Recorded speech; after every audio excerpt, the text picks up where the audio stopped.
Very good morning, friends. So, today we'll be going to start with the new chapter, that is chapter number 3 from horticulture and floriculture, that is horticulture methods of plant propagation. So, let's see the definition of plant propagation. Plant propagation is controlled reproduction of a plant by a man in order to perpetuate a selected individuals or group of individuals which is having specific values to him. So there are two methods of plant propagation. First one is sexual propagation and second one is asexual propagation. So let's start with the first type of plant propagation, that is sexual propagation. So multiplication of plants by using seed is called as sexual propagation. So generally in plants, after fertilization there is a production of seed. So if we develop a new plant by using seed, then it is called as sexual propagation. Let's see the advantages of sexual propagation. The plant raised by seed is planted live. They are hardy with deep root system, so they are vigorous in growth. The possibility is there to obtain change in seedling, the performance of which are better than their parents. So this method of sexual reproduction creates a new desirable characters in offsprings which are produced by seed. So this is a important advantage of sexual reproduction, that is the possibility that there is change in seedling and having a better performance better than their parents. And example is mango variety like Alfonso, Dasharia, the polyembryony. Okay, so next one is polyembryony, the embryo, that is the seed with many embryo. This is called as polyembryony.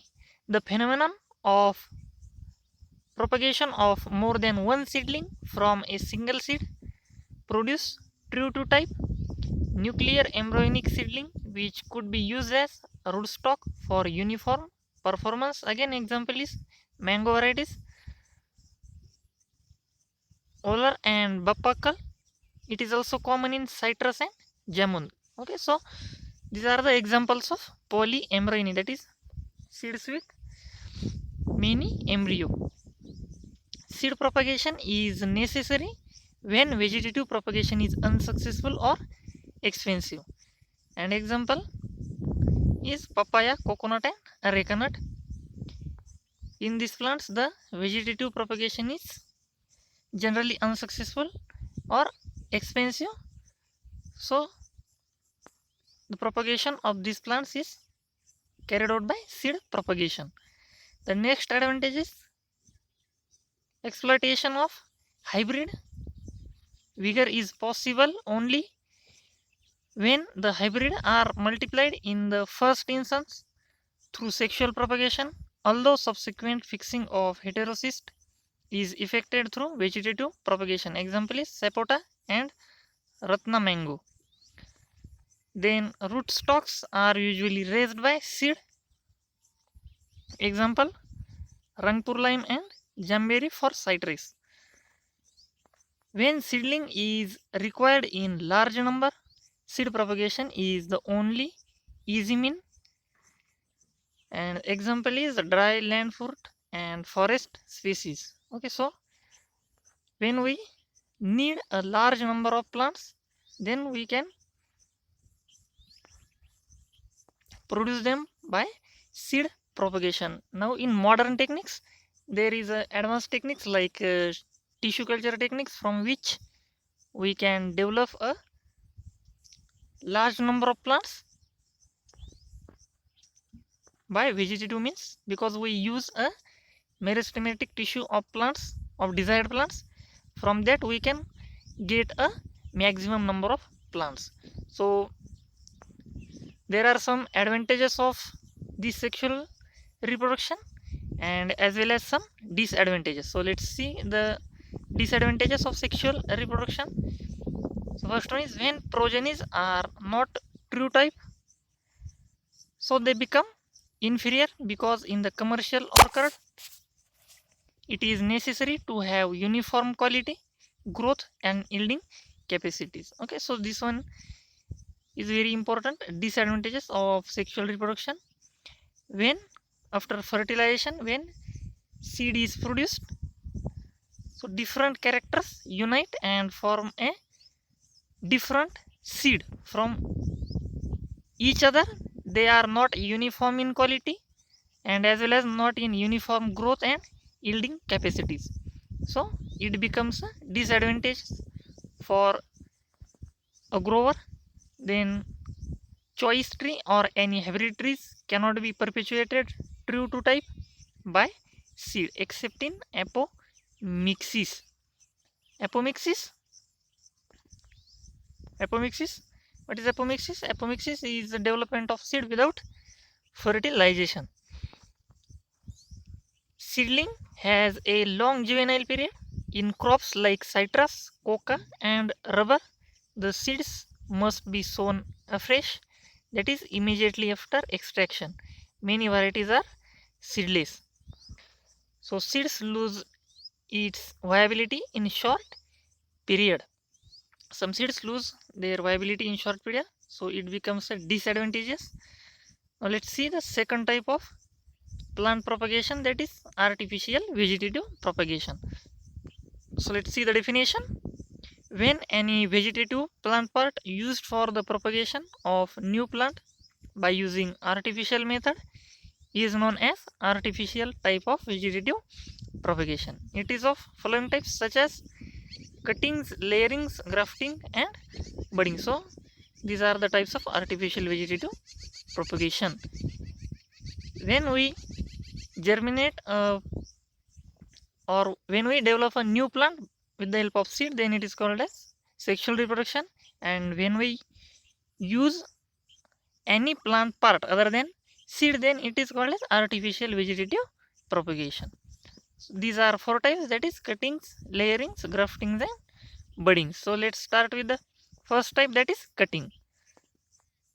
Definition: it is a method that consists of cutting any vegetative parts and this detached plant part placed under favorable climate and soil condition so as to develop new plant is known as cuttings. So again, cuttings are of four types, that is first one is stem cutting, second one is root cuttings, third one is leaf cuttings and fourth one is leaf bud cutting. So let's start with first type, that is stem cutting. When the plant part like stem is used for cutting and stem can develop into a new plant is known as stem cutting. So it is a simple type of cutting in which we just cut a plant part, that is stem, and from that we can develop a new plant. So this stem cutting again divided into three types such as soft wood cutting, hardwood cutting and herbaceous cutting. So on the basis of the nature of stem, it is again divided into softwood, hardwood and herbaceous cutting. So here we can see the diagram, that is stem cutting. So we simply cut a stem and plant it into a pot and provide some hormones, and after a few weeks it develops a shoot and root system and develops into a new plant. So softwood cutting, it is done in spring. The soft part of the stem or newly developed shoot is used for stem cutting. It is mostly useful in plants that are difficult to propagate. Okay, so let's see the method which is used in softwood cutting. Take the cutting early in the morning, then select healthy and disease-free plant for stem cutting and then cut it early in the morning. The lower leaves should be removed while upper leaves should be retained as well. Flowers should be removed from the stem cutting. Insert or place the stem cutting into water and compost. Temperature should be maintained at 21 degrees Celsius to 23 degrees Celsius. They produce roots within 2 to 4 weeks after plantation. The length of stem should be of 3 to 5 inches with at least 2 nodes. And example of softwood cutting is magnolia, then barberry and hydrangea. The second type of stem cutting is hardwood cutting. The older woods that have shed its leaves and become well lignified are called as hardwood, and cutting is made available is known as hardwood cutting. So let's say the method of hardwood cutting. It is carried out in dormant season of plant. This stem cutting is not immediately carried out but kept in moist wrapping material like moss and stored at about 40 degrees Fahrenheit till the next season. So they are treated with root promoting hormones before planting. The root promoting hormone, that is Caradix. The cutting should have 4 to 12 inches length and with at least 2 nodes. Top cut is given slightly above a node and lower cut is made slightly below the node. The leaves are removed from the cutting only, keeping small part of petiole intact to avoid injury to the bud or node. So deciduous, woody, ornamental plants as well as fruit plant is propagated by this method. An example of this hardwood cuttings is, that is bougainvillea, rose, apple, pear, cherry, plum, fig, lemon and orange. So let's see the third type of stem cutting, that is herbaceous cutting. Herbaceous cuttings are made mostly from the terminal portions of the stems of perennial succulent herbaceous plants. So in this method generally herbaceous plants are used, and examples are geranium, chrysanthemum, begonia and alternanthera. So let's see the second type of artificial vegetative propagation, that is layering. Let's see the definition. The rooting of shoot or branches takes place in situ, that is roots are formed on the stem or branch which is still attached to the mother plant. Such method is known as layering. And the types of layerings are air layering, tip layering, simple layering, trench layering and serpentine layering. So let's start with the first type of layering, that is air layering. It may be also called as mercotage or gutti.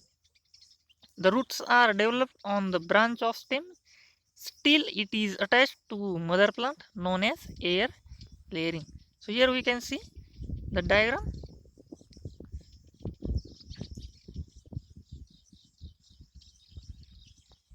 So let's see the method.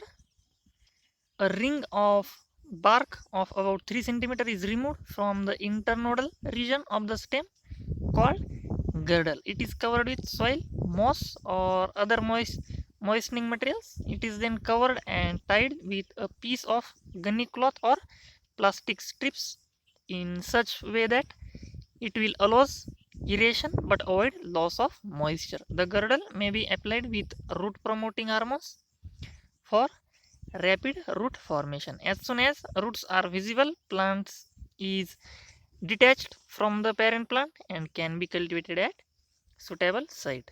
Examples of air layering is Dracaena, bougainvillea, chiku, pomegranate, mango, cashew nut and guava.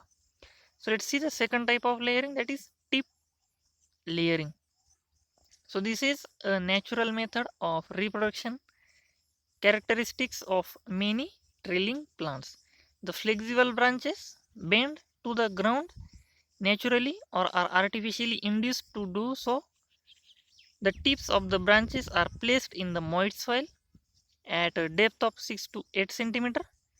Within 2 to 3 weeks time, the meristem at the tips develop roots and shoot tips. And examples of tip layering are blackberry, raspberry, trailing blackberries and dewberries.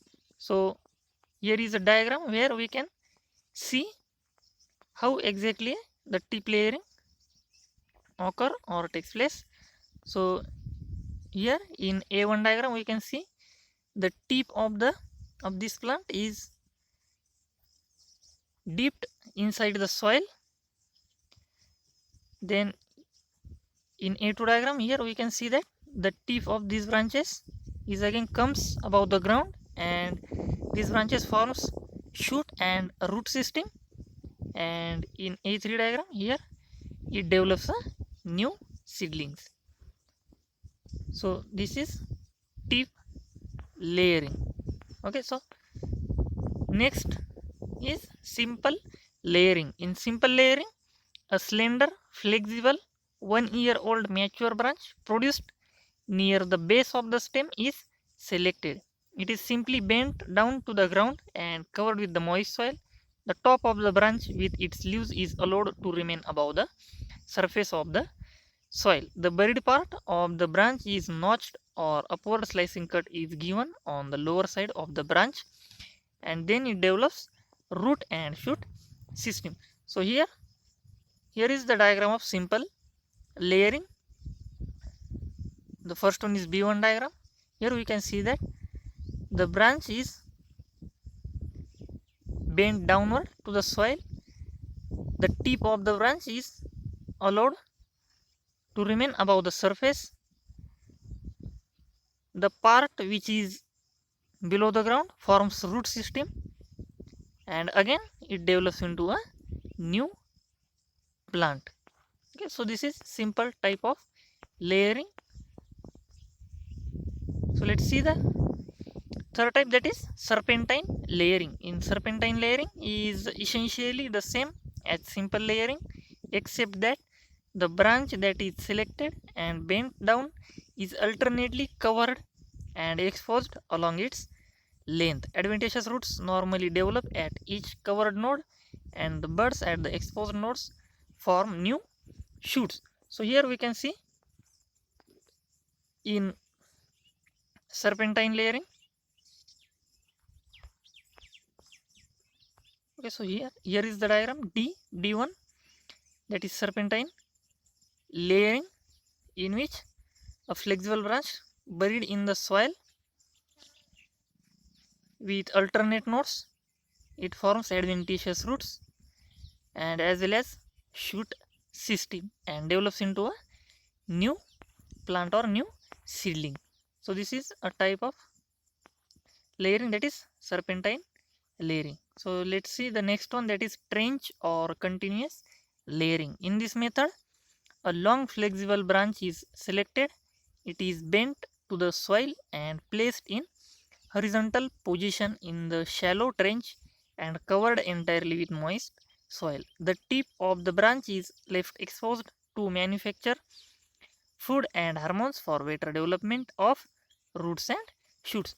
So here is the diagram of trench layering, where a flexible branch is buried in the soil and it has several nodes. Okay, so the entire flexible branch is under the soil, and at nodes it forms shoots and root systems. Later on we can separate these seedlings and develops into a new plant. So this is all about a layering. Okay, so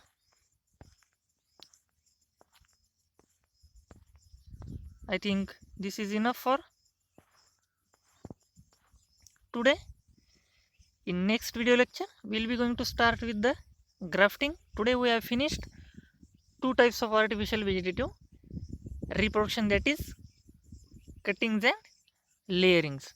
So the next two types, that is grafting and budding, we'll be going to see in the next video lecture. So till then, stay safe, stay home, happy learning. Thank you.